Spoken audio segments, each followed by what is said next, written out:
got it.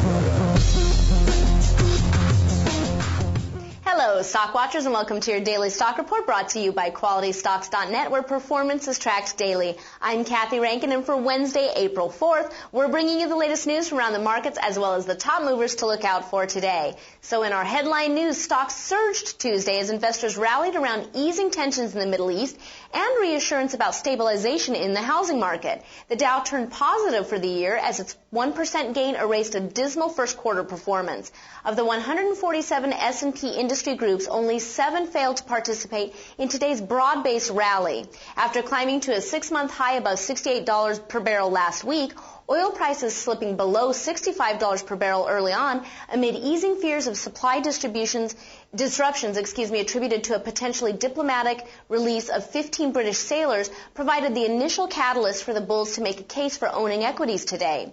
Crude for May delivery briefly fell below $64 per barrel before closing down 2.1% near $64.60 per barrel. Yet the energy sector continued to attract buyers. Further proof that the consumer is still holding up just fine in the face of so many obstacles provided an added boost to the stock market. With the market increasingly sensitive to weak economic data, especially from the housing sector, an unexpected rise of 0.7% in February pending home sales alleviated the worst of fears that a housing crisis will develop and spread into the broader economy. That in turn sparked a wave of bargain hunting interest among underperforming home builders, this year's biggest laggard. Technology, which also turned positive for the year, was another source of notable support. IT consulting services, one of Monday's worst performing S&P industry groups, attracted enough bargain hunters' interest to rank as today's best performer. Internet software and services turned in the session's second best performance as Google soared 3.1% on plans to sell TV ads through a partnership with EchoStar Communications, and after Goldman Sachs said shares may rise at least another 30% by the end of the year. eBay surged 2.4% after Bear Stearns raised their first quarter profit and sales estimates. The return of leadership from the struggling financial sector, though, renewed optimism among investors that a short-term bottom has been put in place. The sector was initial in focus following reports that Warburg Pincus plans to pay about $4 billion for a stake in the upcoming Marshall & Ilsley spin-off of Metavant.